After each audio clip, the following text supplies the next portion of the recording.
Здравствуйте! В эфире «Время региональных вестей». С вами Мадина Кураева и в начале главной темы выпуска.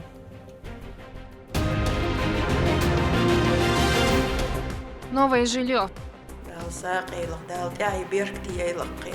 В Шатое состоялось открытие 2 многоквартирных домов для граждан, которые проживали в оползневых зонах. Подробнее в нашем эфире.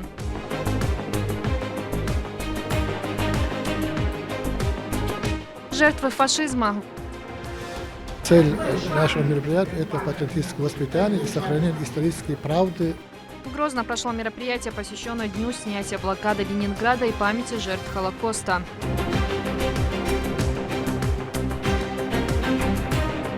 Здоровый образ жизни. Умеренные физические нагрузки, они всегда идут на пользу. Студенты ГГНТУ совместно с ректором вуза покатались на новом льду горной и пообщались в неформальной обстановке. Смотрите в этом выпуске.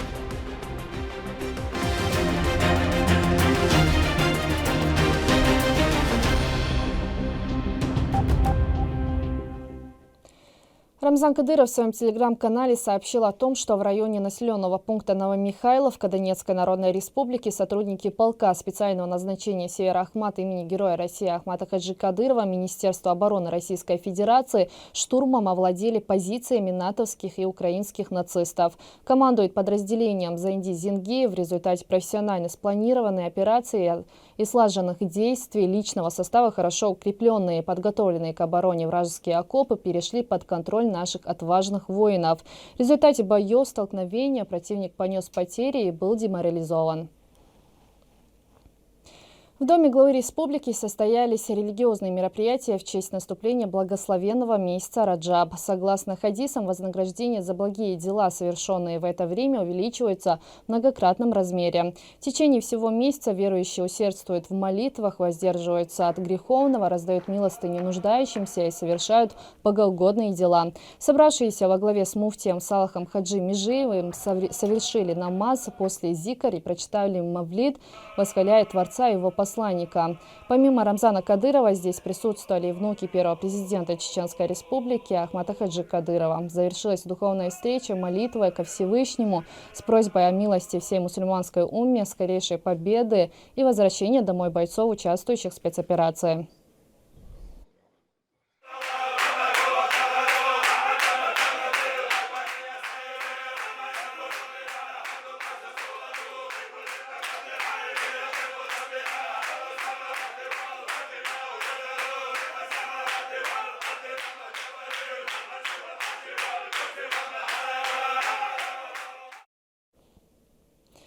В Шатое состоялось открытие 2 многоквартирных домов для граждан, которые проживали в оползневых зонах. Всего здесь 28 благоустроенных квартир. В торжественном событии принял участие официальные лица. На месте побывал наш корреспондент. Слово Адаму Магомедову.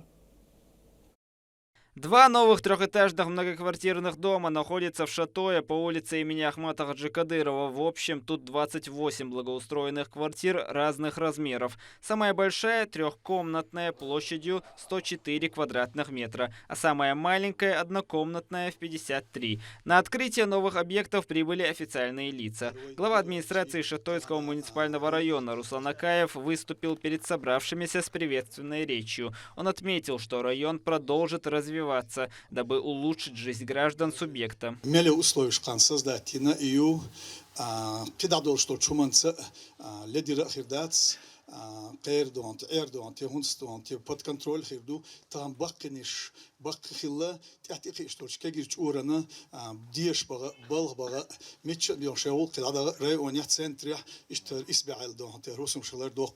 После совершения дуа гражданам раздали ключи и документы от квартир.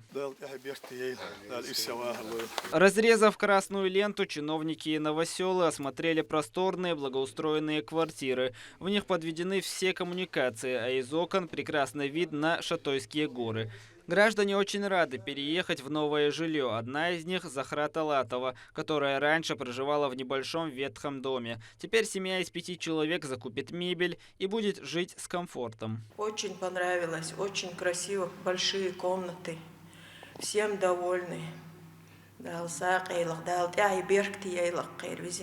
Новые дома были построены в рамках подпрограммы переселения граждан, проживающих в оползневых зонах на территории Чеченской Республики. Но на этом все не закончится.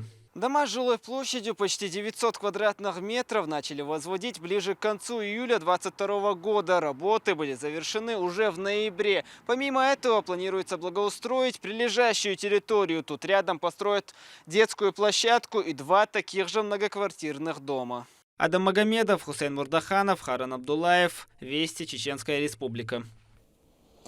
В рамках благотворительной акции в Херсонской области региональный общественный фонд имени Ахмата Хаджи Кадырова передал ветеранам Великой Отечественной войны и труда продукты питания. Социальные пакеты включают овощи, фрукты, масло, муку и еду быстрого приготовления. Также все 23 семьи получили материальную помощь в размере 10 тысяч рублей. Передал ее представитель главы Чеченской Республики в Херсонской и Запорожской областях Хасан Ибрагимов. По его словам, такая помощь будет оказываться именно на регулярной основе. Очень благодарны, большое спасибо за все, помогайте. Вот ей каждый раз приносят паёчек. Вот этот вот раз в месяц нам приносят там тушеночку, такой вот ей все, сгущеночку. А так все нормально, нам все, спасибо большое. Я слежу за всеми событиями, я желаю быстрейшей победы. Я хочу, чтобы воцарился мир между народами, между нашими всеми, чтобы все помирились, чтобы мы вот это не жили в страхе, и чтобы мы скорее... И вообще я рада, что я сегодня получила русский паспорт. Пропаганда здорового образа жизни, популяризация в студенческой среде зимних видов спорта. С такими целями было организовано мероприятие, прошедшее на новом катке «Горный». Студенты ГГНТУ вместе с ректором вуза пообщались в неформальной обстановке. Подробнее расскажет Амина Тупелагова. Во Дворце спорта Грозненского государственного нефтяного технического университета сегодня очень оживленно. Катание на льду с ректором собрало самых активных ребят. Тем более, буквально на Медне прошел День российского студенчества. Мы решили, во-первых, приурочить, скажем, такую акцию, которая популяризирует здоровый образ жизни к этому празднику, студенческому празднику, с одной стороны. Ну, а с другой стороны, мы считаем, что все-таки студенты должны вести активный, здоровый образ жизни. Лед, умеренные физические нагрузки, они всегда идут на пользу. Руководитель вуза сам всего лишь 4-й раз на коньках, но ведь это только начало. Ледовая площадка открылась пару месяцев назад, но студенты уже демонстрируют отличные навыки катания. Здесь есть где разбежаться. Длина катка составляет 40 метров, а ширина 20. За полотном тщательно ухаживают, поэтому ничто не отвлекает от хорошего времяпровождения. За плечами у Рахмана 10 лет, отданных хоккею. Конечно же, на льду он чувствует себя уверенно. Мы попросили его дать пару советов, как подружиться с катком и коньками. Ни в коем случае не бояться, преодолеть этот страх, так скажем. Выйти на каток с заточенными коньками. И держать ноги согнутые и корпус чуть-чуть вперед. Для ребят это была отличная возможность в неформальной обстановке пообщаться с ректором вуза Магомедом Минцаевым. Да и просто хорошо провести время. Такая же возможность есть у всех жителей региона и туристов. Каток всегда ждет своих гостей. Амина Тупелагова, Мусар Хаджиев, Магомед Бараханов. Вести, Чеченская Республика. Мероприятие, посвященное жертвам Холокоста и Ленинграду в годы блокады, прошло в актовом зале Министерства Чеченской Республики по национальной политике, внешним связям, печати и информации. Юнормейцы прочитали стихотворения, описывающие ужасы трагичных событий, а ветераны и историки поделились фактами тех времен. Главная цель – воспитание чувства национального самосознания, уважительного и бережного отношения к духовному наследию своего народа. В первую очередь, конечно, цель нашего мероприятия – это патриотическое воспитание и сохранение исторической правды в тех днях Второй мировой войны. Я могу даже уверенно сказать, что жесточайшее отношение к советскому народу гитлеровской Германии, и чтобы наше будущее поколение знало, что была такая война, какое отношение к нам, вот такой, прямо скажу, мирового империализма, она и сегодня продолжается. Суть и цель, задача нашего мероприятия такова. Вопросу духовно-нравственного воспитания подрастающего поколения уделяется особое пристальное внимание со стороны руководства. Это и неудивительно, ведь от нынешней молодежи напрямую будет зависеть наше будущее. Именно поэтому в республике создана и реализуется единая концепция, под эгидой которой и проводятся различные мероприятия, такие как, например, уроки и беседы в школах. Подробнее расскажет мой коллега. Духовно-нравственное воспитание – это в первую очередь процесс, направленный на формирование гармоничной личности, а также основополагающих отношений между людьми, исходя из критериев добра и зла, лжи и истины. Важность его актуальна особенно сейчас. Очень важно, чтобы школа, любой взрослый человек понимал, что развитие духовно-нравственных качеств в ребенке, в любом, будь это школьник, будь это собственный ребенок, это наша приоритетная задача. Конечно, это очень такой важный момент, и в этом плане в любой школе и у нас, конечно, проводятся уроки духовно-нравственного воспитания детей. Подобные занятия в образовательных учреждениях проводятся не впервые. С наступлением священного периода для мусульман внимание этой теме уделяется еще больше, в связи с чем урок воспитания прошел среди 9 классов Грозненской гимназии номер 2.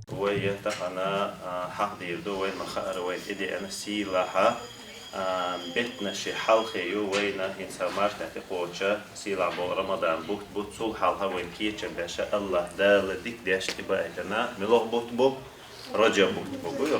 Основная цель духовно-нравственного воспитания – привить представителям юного возраста те моральные и духовные качества, которые со временем угасают. Чтобы этого не произошло, в школе номер 28 города Грозный также прошла духовная встреча. Ученики 4 классов смогли послушать проповедь об основах ислама.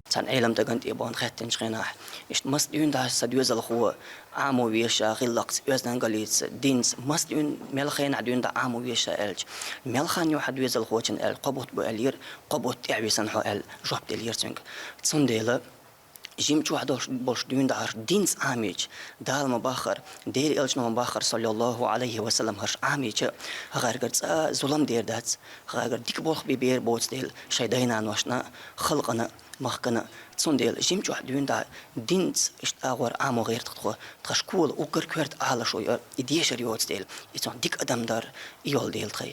Такие уроки имеют особую ценность в юном возрасте, ведь фундамент веры закладывается именно в этот период. Человек, воспитанный в религиозной среде, посвятит свою жизнь поиску истинных знаний, благим деяниям, а впоследствии передаче бесценного опыта потомкам. Развитие и популяризация духовно-нравственных качеств молодого поколения имеет приоритетную значимость для общества на сегодняшний день. Проведение подобных занятий непереоценимо, поскольку от этого зависит наше будущее. Адам Сулейманов, Мовсар Хаджиев, Вести, Чеченская Республика.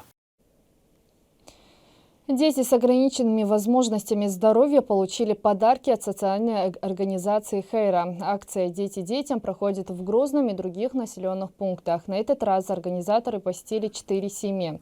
В каждый подарочный набор входят игрушки, развивающие игры и сладости. Стоит отметить, что в прошлом году общее количество особенных малышей, участвовавших в акции, достигло 136. Изначально был план, что мы будем каждый год 2 раза дарить на Ураза Байрам и на Курбан Байрам. Но потом мы подумали и решили, что это будет очень мало. И подумали и пришли к тому, что мы каждый месяц будем выезжать по домам к детям и будем стараться их радовать и будем дарить им подарки, сладости, игрушки, всякие развивающие игрушки, чтобы они знали, что они не одни, что в этой болезни они не заложники. И, наверное, больше эта поддержка нужна их родителям, так как они находятся всегда дома с этими детьми, и когда мы к ним домой приходим, больше радуются их родители, чем нежели дети. Такие события следите за вестями на официальных страницах, в социальных сетях и на платформе «Смотрим» телерадиокомпании «Война». Подписывайтесь. С вами была Мадина Кураева. До новых встреч в эфире.